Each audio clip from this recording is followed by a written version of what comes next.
suganahay waa gurigayga gurigii shalay la dumiyay wuxuu ku yaalaa galbeedka magaalada Boorama airportkii baa hadda wax yar noo jira airportkan u dhownahay 2 week markaan joogay dalka ayaa horta gurigan lagu qoray dumis jigjiga maalin weekan ka imid baa dumista lagu qoray maalintii dumista lagu qoray waxaan la hadlay ninka maayarka ka ah magaalada Boorama habeenkii markaan garaacay aan ku yiri walaal gurigaygu dumis baa lagu qoray say wuxuu jiraan wuxuu igu yiri gurigaagu 2 bilood haduu ka horeeyay kuma jiro dumista guriyaha la dumin doono dhismayaasha la dumin doono buu yiri waa wixii 2 bilood kadib la dhisay wixii ka horeeyay kuma jiraan maalin kadib halkan baan ku ballamiyay gurigan keenay gurigani wuxuu ka kooban yahay 9 qol wuxuu ku fadhiyaa 30 by 30 jagadan ka dambeysana aniga leh halkan aan maayarka keenay guriga markuu fiiriyay wuxuu igu yiri wadadu horta gurigaaga ma dhaafayso halkan bay ku istaagtay size-kay gurigayga jagadan ay ku joogsatay wadadu horta ana iska leh maayirku wuxuu igu wixii gurigaaga xagga ka xiga airport-ka iska leh maadaama ay tii noqonayso aqalkaaga dhaafayna waxaan sameyn doonaa intaanay guriga soo galin baan joojinaynaa buu yiri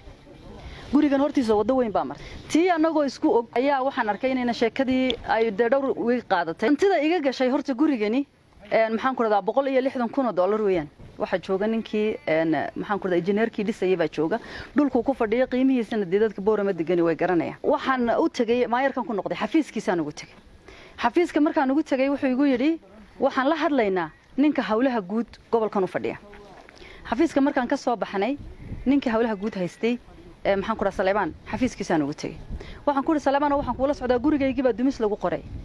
dawga gurigayga duminayaana mid magaalada maxfi u lana maahino wuxuu ka yimiday buurahan maxaan ku dhafaarxiyood aqalkayguna ku qaboobaya daw xataa ma aha halbowle ah oo magaalada ka soo baxay ma aha gurigana ma dhaafayo marka waxaan doonayaa wala arinta inaad wax igala qabatood gurigii soo eegto Saleeban wuxuu igu yiri gurigaaga dayrkay kaga dhacday inta yar dambe dayrarkuna dhulkay la mid yihiin dhulka iyo dayrarku midna magma ah waxaan ku yiri Saleebano waxaan kula imid walaal geed meel ka baxay ma aha waa gurigaygii aan dhistay Boorama ku yaalay oo dumis ku qorteen ayaan ka hadlaynaa Saleeman maalintaasi hadalkaygu meel fiican ma gaadhin waan iskaga imay maayirkan la hadlay maayirku wuxuu ii sheegay inuu sameyn doono wax kasta uu gurigayga ku badbaadin doono maadaama ay wadada gurigayga ku dhacday ay guriga dhaafaynin oo ay guriga ku joogsanayso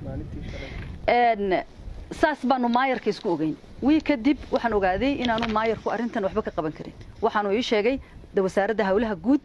inay maxaan ku dhahdaa arintan ay ka mas'uul tahay Saleeman baan ku laabanay Saleeman waan soo kaxaynay inaan ka u fadhiyo halkan wasaaradda hawlaha guud gurigan keenay halkan buu noogu yimi wuxuu arkay inaanay wadadani guriga dhaafayn oo guriga ku joogto waxa kale uu og yahay wadadan gurigayga ku dhacday inaanay wada meel u socoto amba magaalo kale u socoto meel oo kala taraafalayo oo cidba anfacaysa ahayne buurahan maxaan ku radaa faarixood ay ka timid oo in dhinacna ay ka timidna cid deganeyn dhinacana ay u socotana aqalkayga ay ku dhamaatay Saleeban waxaan ku walaalow 3 shay mid sheeg wadadani maadaama ay gurigayga ku joogsanaysa intaanay galin inaad joojiso ilaa sayskaygu bay ku istaagaysaa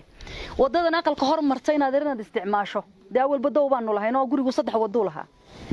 iyo inaad lacagtayda ii celiso guriga sida doonto baad ka yeesho hor dadka waxaan u sheegayaa dad badan baa waxay leeyihiin waxa kugu dhacay sidan daw baa dhacay waxa baa dhacay wax way kugu dhici karaan meesha aad adigu leedahay aad gadatay anida meeshan layma siinine maalkaygan ka bixiyay guriga xoolahaygan ku dhistay dhulkan ana gatay waan cashuuray Soomaaliland $1,200 bay 3 sano ka hor igu cashuurtay dhulkoo kaliya haatay meel iyagu siiyeen iyo meel waqfi la igu siiyay toona maahay waa maalkayga horta waxaan ka hadlayno wada way kugu dhici kartaa ceel biyo laga helaba gurigaagu noqon karaa iskuul baa looga baahan karaa dawladda u baahan kartaa public property buu noqon karaa laakiin xeer buu leeyahay oo xoolahaaga hadii loo baahdo waa in lagu qiimeeyo adigana maalkaagii lagu celiyo sababta gurigaagii lagaaga qaadayna lagu sheego sheekadu halka markay inamada noo mareysay waxa la igu yiri nin baa ka imanaya bari wasaaradda hawlaha guud haysta ninkii baan 3 week sugay halkan buu yimid magaciisa ma xasuusto Cabdilaahi maxay baa la yiraahdaa agaasimaha hawlaha guud ee Soomaaliland weeyaan malaha hal nin baa ka sareeya halkan uu igu yimid waxaan ku yiri walaalo gabadhi gurigeeda la duminayay baan ahay arintaydo tafatiran buu hayay wuxuu gurigaagana waan ogahay waa la ii sheegay qofka taayna waan ku garanayaa anigu waxba kama qaban karo maxaan ku raay gurigaaga iyo arimahaaga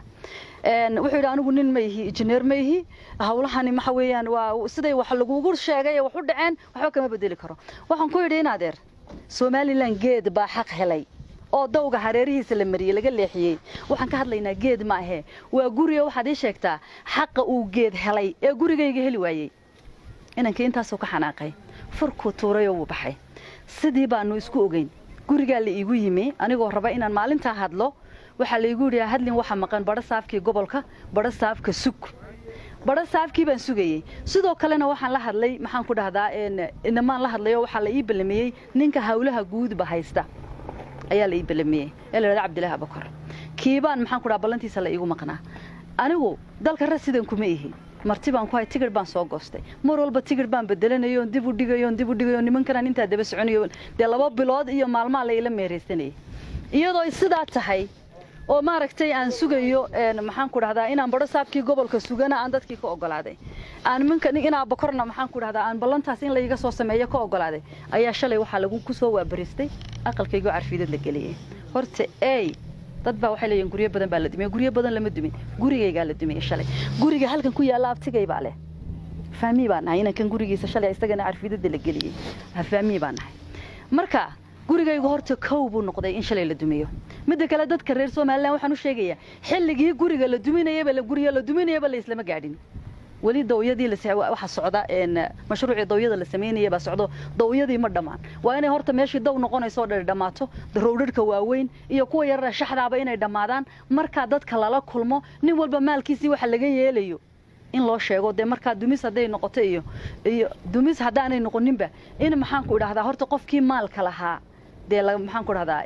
lagala hadlo de xoolihiisii loo qiimeeyo weeyaan waxay dawladdu lahayd iyo wax la isiiyay iyo wax meel lagu rin waa maalkaygii ya inaanan anigu maalkayga ka soconayno onan ka tagin ilaahayna waa og yahay Soomaaliland way ogtahay nimanka arintan u xil saaran anigu de waan dacwoonayaa iyo waan cabanayaa toona oran maaye amba maalkaygii bay idin celino de waxaan xaq u lahaa xaqayga di marinaysaan oo qasaara burburka inta la eeg la gaarsiiyay oo gurigii caruurtayda carfiidad la galiyay ilaa haddana aan cidiga la hadashay iyo cid xoolahaygii magi doonto toona aanan garanayn ayaa haddana waxay dheertay in xadhig la raadsanayo oo la igu yiri maxaan ku dhahdaa isa soo xiray xadhig baa tahay 3 maalmood ka hor baa la ila soo hadlay maalintii saddexaad koobaad telefoonka ma qaban because aanu telefoon aan garanti badan ma qabto shalay maahina daraad baa la ila soo hadlay waxa la igu yiri saldhigga dhexe ee Hargeysa ayaa laga doonayaa kaale de waxaan moodayay waan fahmi waayay de saldhigga dhexe Hargeysa waxa iga soo galay bari baan iman baan ku yiri anigoo doonaya maxaan ku dhahdaa inaan tagaba saldhiggii dhaxoon idhaahdo de maxaa la igu haystaa ayaa shalay waxa dhacday in gurigaygii la dumiyo taas baan horta shalay u tagi waayay in la raadsanayo bariyahan oo dhanba waan ogaa koow horta wadanka markaan soo galay waxa la igu yiri wax xaflada oo Soomaaliland ku qabsan kartaa haba yaraatee ma jirto dhibaato ka dhalan doonta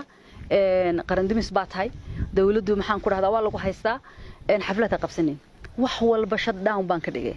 dadkii xataa igu yiri waan ku sugaynaayo waan ku soo dhawaan in casuumad la sameeyo waan ka diiday reer Boorama way wada joogaan si aanu hadalba uga dhalanin taliska guud Soomaaliland ayaa laga soo amray in maxaan ku idhaahdaa la xidho waxa la keenay oo wiigan la wareejinayay clip laga soo qaatay kawda luuliyo maran ku qabtay maxaan ku idhaahdaa Mareykan aan ku qabtay على قرن دمس باتهاي على كصوماليا هرجيسة كجهستي وحلا هي كليبيات هرجيسة قد ضبطت على كصوماليا كجهستي فلان ورد ده فيديو ده إنه كنا ويقروح بدنا لهاي ده إنه من كاسي شيء عد كودينا وانهيا أنا جو فنانة صوماليات بانه ومد الصوماليات بقى سمان هذا حمر جوكتي هذا جبوت جوكتي هذا جوجة جوكتي هذا هالكن جوكتو أنا جو هرت شعبي الصوماليات هذا تين واد سمنتي سياسي أنا جو ميه سياسة دين أنا جو وحبي مجالين على كان دونا إنه سكرة الستيت كان دونا كي سكرة دولة دونا إنه سكرة مدحوينها دونا تاجر كرا قف حرة أيانا هاي Soomaali nimada idana cid umada ma fadhiisan naag Soomaaliyeed baan hayde marka ninkii doonaya inuu aniga xidhay nimada yar soo hanjabay ilaa saaka dambi kalaad gashayo amar diidaad samaysay bay yiraahdeen oo aad soo xirin weyday shalay ta maxaan isxireeyaa xaafadeydii baa bad carfiidad mariseene anigoo raba inaan Hargeysa tagaa shalay gurigayga la dumiyo la igu dhiiso soo xirey horta mid baan idin sheegayaa inaan nadiin imaado waan diiday anigu ka Boorama la tagi maayo ka Hargeysana tagi maayo xaniiyay doontay in aniga inta la ii yimaado la xidho inta xoolaha iga la burburiyay xarig la iigu dari maayo calanka Soomaaliyana gurigaygu inuu u dumay Soomaali way ogtahay anna waan ogahay de waxa ka dhigay baaba taas aba ma fahanteen anigu Soomaalinimadayda farmaajan umada oo fadhiisanayo Muuse Bixin umada oo fadhiisanayo Ismaaciil Cumar Gelin umada oo fadhiya naag Soomaaliyeed baan hooyada yaabay anoo Soomaaliya i dhaleen anoo Soomaalina waan dhiman doonaa ninkii i qaadaya aniga i xidhaya Hargeysa xoog igu geynayo raydeer halka ma jooga Imam Naafic ku baro Qur'aanka Kariimka iyo culumta diinta Islaamka adigoo jooga hoygaaga iyo goobtaada shaqo adigoo ku baranaya hab casri ah oo online ah والذاريات ذروا والذاريات كل أركان dugsiga online ee barashada Qur'aanka Kariimka Imam Naafic waxa uu bulshada ugu bashaareynaya inuu higaada kugu bari doono 6 bilood oo kaliya Imam Naafic online waxa uu sidoo kale hab fudud oo online ah kugu baraya Qur'aanka Kariimka tajwiidka iyo xadiista adigoo jooga hoygaaga